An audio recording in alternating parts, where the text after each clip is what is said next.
New year வந்துச்சுனாலே பல நாட்டு தலைவர்களும் பலருக்கும் வாழ்த்துக்கள் சொல்லுவாங்க அப்படின்னு சொல்லியிருந்தோம் இல்லையா? சமீபத்துல கூட ஜின்பிங் அவர்கள் இது போல தைவானை ஏப்பம் போடுறதுக்கான சமிகைகள்லாம் சொல்லியிருந்தாரு அப்படின்னு சொல்லியிருந்தோம். இப்ப அந்த வரிசையில அப்புறம் இன்னொருத்தர் மறந்தே போயிட்டோம் பாருங்க, இந்த லித்துவேனியா தரப்புல இருந்து பிரசிடென்ட் புட்டின் அவர்கள், அதாவது ரஷ்யாவுக்கு வந்து சாபம் முட்டாரா இல்ல வாழ்த்துக்கள் சொன்னாரான்னு தெரியல, ஒரு மாதிரி சொல்லியிருந்தாரு. இப்ப அந்த வரிசையில நார்த் கொரியா வந்துருக்காங்க. நார்த் கொரியாவோட கிம் ஜாங் உன் அவர்கள் இருக்காருல, அவரோட தங்கச்சி வந்து இந்த சவுத் கொரியாவுக்கு வந்து நன்றி சொல்லிக்கிறாங்க. உங்களால தாங்க நாங்க இந்த அளவுக்கு வளர்ந்துக்கிறோம், ரொம்ப ரொம்ப நன்றிங்க, நீங்க செஞ்ச உதவியை நாங்க மறக்கவே மாட்டோம். அதே இந்த வருஷத்துல நீங்க செஞ்சீங்க பாருங்க, அமெரிக்காவோட சேர்ந்துக்கிட்டு என்னென்ன ஆட்டம் போட்டீங்க, இதுல இருந்து நாங்க தெரிஞ்சுக்கிட்டோம் நீங்க யாரு, எப்பேற்பட்டவங்க, அப்புறம் உண்மையான நார்த் கொரியாவோட எதிரிகள்லாம் யாரு, நீங்க எப்படி தடைப்படுத்திருக்கீங்களே அப்படிங்கிறதெல்லாம் நாங்க தெரிஞ்சுக்கிட்டோம். இப்ப அதெல்லாம் நாங்க தாண்டி வந்துட்டோம், இதுக்கு மேல நீங்க எங்களுக்கு ஒரு விஷயமே கிடையாது அப்படிங்கிறது போல நார்த் கொரியா தரப்புன்னு சொல்லிக்கிறாங்க. எனக்கு தெரிஞ்சிருச்சு ரஷ்யாவோட ரொம்ப இணக்கமா போயிட்டு இருக்கிறாங்க. நார்த் கொரியா ரொம்ப உறவாடிட்டு இருக்கிறாங்க. ஏன்னா இந்த ரஷ்யாவை ஒதுக்கணும்னு நினைச்சாங்க, ஆனா இந்த ரஷ்யா இப்ப நார்த் கொரியாவோட சேர்ந்துருச்சு. இப்ப என்ன பண்றதுன்னு தெரியல சவுத் கொரியாவுக்கு. அது ஒரு மிகப்பெரிய பிரச்சனை தான். சமீபத்துல கூட சேட்டலைட்ல லான்ச் பண்ணியிருந்தாங்க இல்லையா? இதெல்லாம் வச்சு பார்க்கும்போது நார்த் கொரியாவுக்கு இனி வளர்ச்சி மேல் வளர்ச்சி இருக்கும், சவுத் கொரியாவுக்கு வீழ்ச்சி மேல் வீழ்ச்சி இருக்கும் அப்படிங்கிறதுல தெரிய வருது. பல அனலிஸ்டும் அப்படிதான் சொல்லிட்டு இருக்கிறாங்க. இந்த நார்த் கொரியா சவுத் கொரியா பிரச்சனை இப்படி இருக்கா, இந்த ரஷ்யா உக்ரைன் பிரச்சனை இல்ல, ரஷ்யா வீரியமான தாக்குதல் பண்ணிட்டு இருக்கிறாங்க, பயங்கரமான தாக்குதல். காரணம் என்னன்னா பெல்கிராட் பகுதியில் ஏற்பட்ட சேதத்துக்கு பயங்கரமான தாக்குதல் பதிலடி கொடுத்துட்டு இருக்காங்க ரஷ்யா அப்படிங்கிறத சொல்லிட்டு இருந்தோம். போன பதில நம்ம நிறைய விஷயங்கள் பார்த்திருப்போம். அதுல இப்ப கர்கிவ் பகுதியில தாக்குதல் நடந்தது இல்லையா? அந்த கர்கிவ் பகுதியில நடந்த தாக்குதல்னால மட்டுமே 45 பேர்த்துக்கு மேல காயம் அடைஞ்சிட்டாங்க, ஒருத்தர் இறந்துட்டாங்க அப்படிங்கிறதுல சொல்லப்படுது. அது மட்டும் இல்லாம அதாங்க இந்த கிணறு வேணும்னு கேட்டிருப்பாங்க போல இருக்குது உக்ரைன்ல, அதனால பல கிணறுகளை வந்து ரஷ்யா வெட்டி கொடுத்துருக்காங்க. ஏன்னா பிக் கேட்ரஸ் வந்து கிரியேட் ஆயிருக்கு ரஷ்யாவால போடப்பட்ட குண்டுகள் அப்படிங்கிறது போல சொல்லிக்கிறாங்க. அப்புறம் கமெண்ட் செக்ஷன்ல ஒருத்தவங்க சொல்லியிருந்தீங்க இது போல கின்சால் மிசைலை தாக்க முடியாது, ஆனா இந்த மேற்குள்ள மீடியாக்கள் சொல்றாங்கன்னு சொல்லிட்டு அதை கேட்டு வந்து சொல்லாத அப்படிங்கிறது போல ஃபேக் நியூஸ் கொடுக்காத அப்படிங்கிறது போல சொல்லியிருந்தீங்க கமெண்ட் செக்ஷன்ல.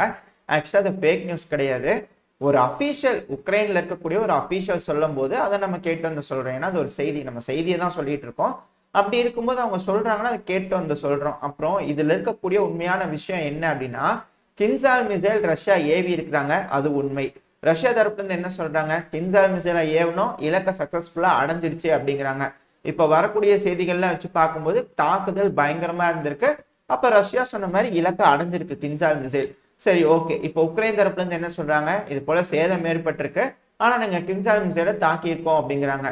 ஓகே, இப்போ இரு தரப்புல சொன்னதும் உண்மையா இருக்க வாய்ப்புகள் இருக்கு. ஏன்னா ரஷ்யா ஒரு கின்சால் மிசைல் ஏவுனாங்கன்னா அதுக்கு துணையா டீகாய் மிசைல்ஸும் சேர்த்து ஏவுவாங்க. அந்த டீகாய்ஸ் கின்சால் மாதிரியே இருக்கும். இது கின்சாலோட ஒரு வேரியன்ட்னே வச்சுக்கலாம், அதுல பேலோட்லாம் இருக்காது. அந்த மிசைல் கின்சாலோட சிக்னேச்சர்ஸை கொடுக்கும். அதாவது நான் கின்சால் தான்டா, தயவு செஞ்சு நீ வந்து அடிட ஏர் டிஃபென்ஸ் சிஸ்டம் அப்படின்னு அந்த டீகாய்ஸ் ஏர் டிஃபென்ஸ் சிஸ்டமுக்கு சிக்னல் கொடுக்கறதுக்காகவே பிரத்யேகமா செய்யப்பட்ட மிசைல்களா தான் இருக்கும். அந்த கின்சாலுக்கு துணையா 10 கின்சால் டீகாய்ஸ் போயிருக்கலாம். அந்த டீகாய்ஸை இது போல உக்ரைன் வந்து தாக்கி அழிச்சிருக்கலாம். இப்ப அந்த டீகாய்ஸ்னால ரஷ்யாவுக்கு பிரச்சனை இருக்குமான்னு கேட்டீங்கன்னா இருக்கும். ஏன்னா இப்ப இது வந்து டீகாய் அப்படின்னு ஏர் டிஃபென்ஸ் சிஸ்டம், உக்ரைன் கிட்ட இருக்கக்கூடிய ஏர் டிஃபென்ஸ் சிஸ்டம் நம்ப வச்சிருச்சு. இப்போ 10 டீகாய் டவுன் பண்ணிக்கிறாங்க உக்ரைன். அது கின்சால் மாதிரியே இருக்கக்கூடிய ஒரு மிசைல் தான், ஆனா அது ஒரு டீகாய் மிசைல், ஓகேங்களா? ஆனா அது கின்சால் மிசைலாவே இருக்க வாய்ப்பு இருக்கு. அதுல பேலோட்லாம் இருக்காது, பார்க்காத மாதிரி இருக்கும். அதோட வேலைகளை அது செய்யும், கின்சால் செய்யக்கூடிய வேலைகளை செய்யும். மற்றபடி அது வேகமா போகணும்ல நீட் இல்லை. நான் கின்சால் அப்படின்னு நம்ப வச்சுச்சுன்னா போதும் ஏர் டிஃபென்ஸ் சிஸ்டம். அப்படி நம்பிட்டு ஏர் டிஃபென்ஸ் சிஸ்டம் அந்த மிசைல் அடிச்சிருப்பாங்க, அது கின்சாலா இருக்கும். அது பார்க்க, ஏன்னா அப்படிதான் சிக்னேச்சர் கொடுக்குது. அதனால இப்ப அந்த டீகாய்ஸ் தான் அதிக எண்ணிக்கையில வீழ்த்து அதோட உதிரி பாகங்கள் இப்ப உக்ரைனுக்கு கிடைக்குமா, அந்த டீகாய்ஸை கொண்டு போய் உக்ரைன் வந்து படிச்சு இது போல சிக்னேச்சர் கொடுத்ததுன்னா இது டீகாய் கிடையாதுப்பா, இது கின்சால் கிடையாது அப்படின்னு அவங்க தெரிஞ்சுக்குவாங்க. அந்த டைம்ல ரஷ்யா என்ன செய்யணும், இந்த டீகாய்ஸை அப்கிரேட் பண்ண ஆரம்பிக்கணும். அதாவது திரும்பவும் புதுசா ஒரு டீகாய் உருவாக்கி நான் கின்சால் தான் தம்பி பாத்துக்க, நான் தான் புது வேரியன்ட் அப்படிங்கிறது போல அது நம்ப வைக்கணும் ஏர் டிஃபென்ஸ் சிஸ்டம். இப்போ உக்ரைன் ரஷ்யாக்குள்ள இது போல ஒரு தாக்குதல் பண்ணாங்கன்னா, அதாவது இது போல நடந்துருச்சுன்னு வச்சுக்கோங்க, அது லைட்டான ஒரு தாக்குதல் தான். பெர்க்லார்ல 20 பேர்த்துக்கிட்ட ரஷ்யர்கள் வந்து இறந்திருக்கிறாங்க, பொதுமக்கள் இறந்திருக்கிறாங்க. அதுக்காக இது போல தாக்குதல் நடந்துட்டு இருக்கு. இப்போ ரஷ்யாக்குள்ள பெருமளவுல தாக்குதல் பண்ணும்போது எந்த மாதிரியான தாக்குதல் ரஷ்யா செய்வாங்க, இப்ப ரஷ்யாவோட மிசைல்கள் உள்ள வந்திருக்கு. உள்ள வரும்போது அந்த டீகாய்ஸை இப்போ உக்ரைன் வந்து படிச்சுக்கிட்டாங்க. எவ்வளவு சீக்கிரத்துல படிச்சு ஏர் டிஃபென்ஸ் சிஸ்டம்க்கு வந்து புரிய வைக்கிறாங்க, அது வந்து எவ்வளவு சீக்கிரத்துல தெரிஞ்சுக்குதுன்னு இது போல 2-3 டைம் பண்ணும்போது, அட்டெம்ப்ட் பண்ணும்போது ரொம்ப ஃபாஸ்டா அவங்களால கிரகிச்சுக்க முடியுது. அதாவது புரிஞ்சுக்க முடியுது, அவங்களோட ஏர் டிஃபென்ஸ் சிஸ்டம் புரிஞ்சுக்க முடியுதுன்னு தெரிஞ்சிச்சுன்னா உக்ரைன் ஒரு நல்ல தருணத்துக்கு வெயிட் பண்ணுவாங்க. இது போல சும்மா ஒரு அட்டாக் பண்ணுவாங்க.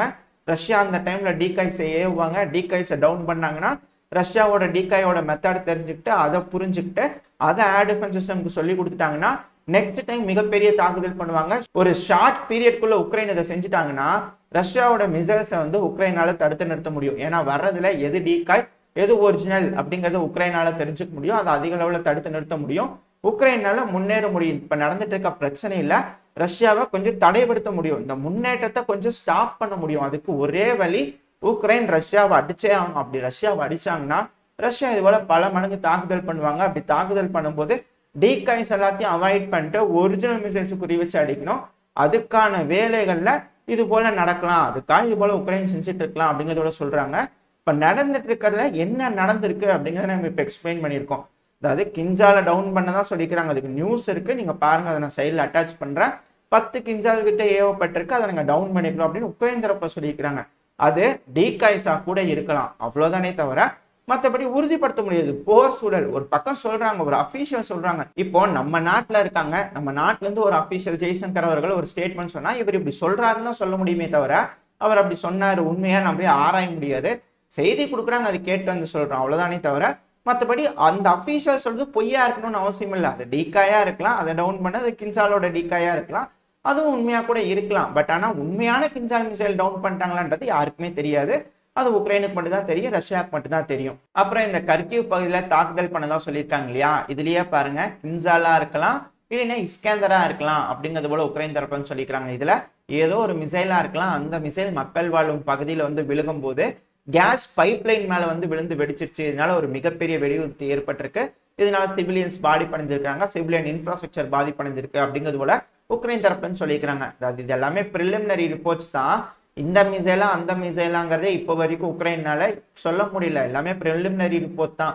இப்ப சமீப காலமாவே பாத்தீங்கன்னா இது போல தாக்குதல் நடந்துட்டு தான் சொல்லிட்டு இருப்போம். பட் அதுக்கோட சேதம் என்ன அப்படிங்கிறத உக்ரைன் தரப்பு வந்து வெளியே வர மாட்டேங்குது. ஏன்னா ரொம்ப நாளைக்கு முன்னாடியே ஒரு பதிவுல சொல்லியிருப்போம், இது போல மீடியா பர்சன்ஸ் எல்லாத்தையும் வெளியே அனுப்பிட்டாங்க. ரொம்ப முக்கியமான மீடியா பர்சன்ஸ் தான் இப்போ உக்ரைனுக்குள்ள இருக்கிறாங்க. நிறைய பேர் இந்த ஃப்ரீலான்சர் மீடியா இவங்களா இருப்பாங்களா, அவங்கள வெளியே வந்துட்டாங்க. அதனால எக்ஸாக்டா உக்ரைன்ல என்ன நடந்துட்டு இருக்கு அப்படிங்கிற தகவல் யாருக்குமே தெரியாது. ரெண்டாவது என்னாலையும் போய் உறுதிப்படுத்த முடியாது. நான் உக்ரைன்ல இல்ல, இது போல வருது இது போல நடக்குதுன்னு பார்த்து சொல்றதுக்கு. இது போல உக்ரைன் தரப்புல இருந்து அபிஷியல்ஸ் என்ன சொல்றாங்களோ அதை தான் கேட்டு வந்து சொல்ல முடியும். அதே போல ரஷ்யா தரப்புல இருந்து என்ன சொல்றாங்களோ அதை தான் கேட்டு வந்து சொல்ல முடியுமே தவிர இரு தரப்புலையும் சொல்றத சொல்லணும் இல்லையா. ஏன்னா ஒரு தரப்புல இருக்கிறத மட்டும் கொண்டு வந்து சொல்லிட்டு இன்னொரு பக்கம் இருக்கிறத சொல்லலைன்னா அது எப்படி, அது நல்லா இருக்காது இல்லையா. அதனால நான் ஒருத்தன் தான் இருக்கேன். என்னால எந்த அளவுக்கு செய்திகளை சேகரிக்க முடியுமோ சேகரிச்சு அதை நான் உங்ககிட்ட ஒரு கோர்வையா ஒரு பதிவா நான் உங்களுக்கு கொடுத்துட்டு இருக்கேன், அவ்வளவுதானே தவிர மற்றபடி இதை நான் ஹைலைட் பண்ணி கொடுக்கணும் இதை நான் ஹைலைட் பண்ணி கொடுக்கணும் அப்படிங்கிறதுல இல்லை. இது கூட என் கருத்தையும் கொஞ்சம் சேர்த்து சொல்லுவேன், அவ்வளவுதான். இப்ப நம்ம அடுத்த செய்திக்கு போயிடலாம். அடுத்தது இந்த கீவ் பகுதி, உக்ரைனோட கேபிட்டலான கீவ்ல தாக்குதல் நடந்தது இல்லையா, ஜனவரி 2ஆம் தேதி. அந்த டைம்ல நடந்த தாக்குதல்ல மட்டும் 130 பேர்த்துக்கிட்ட காயமடைச்சிட்டாங்க சிவிலியன்ஸ். அது கூட 5 சிவிலியன்ஸ் இறந்துட்டாங்க இப்ப வரைக்கும் அப்படிங்கிறத சொல்றாங்க. இப்பதான் மீட்பு பணியெல்லாம் ஈடுபட்டு இருக்காங்க. சிவிலியன் இன்ஃப்ராஸ்ட்ரக்சர்லாம் டேமேஜ் ஆயிட்டு இருக்கிறதுனால அந்த உடைஞ்சு விழுந்த அந்த பில்டிங்ஸ் எல்லாம் அகற்றும் போது அங்க வந்து உடல்கள் சிக்கி இருக்கு அப்படிங்கிறத சொல்லிட்டு இருக்காங்க. இதனால டெத் கவுண்ட் அதிகரிக்க வாய்ப்பு இருக்கு அப்படிங்கிறத சொல்லிக்கிறாங்களே தவிர மற்றபடி எந்த தகவலும் வரல. இது போல பலமான தாக்குதல் உக்ரைனோட பல பகுதிகளில் நடந்திருக்கு. இது போல ரஷ்யா உக்ரைன்ல வீரியமா தாக்குதல் பண்ணிக்கிறாங்க இல்லையா. இந்த சமயத்துல EU தரப்புல இருந்து ஒரு ஸ்டேட்மெண்ட் வந்திருக்கு. அவங்க என்ன சொல்லிக்கிறாங்கன்னா, யூரோப்பியன் யூனியனோட பிரசிடென்ட் இருப்பார்ல மிக்கேல் சார்லஸ் அவர்கள், அவர் தரப்புல இருந்து ஒரு ஸ்டேட்மெண்ட் வந்திருக்குது. அவர் நம்புறாராமா என்னன்னா, இது போல ரஷ்யா உக்ரைனுக்குள்ள பலமா தாக்குதல் பண்றாங்களே, இதனால எனக்கு ஒரு விஷயம் புரியுது, அவங்க பேச்சுவார்த்தைக்குள்ள தயாரா இல்ல அப்படிங்கறத நான் புரிஞ்சுக்கிறேன் அப்படிங்கறதோட இவர் சொல்றாரு.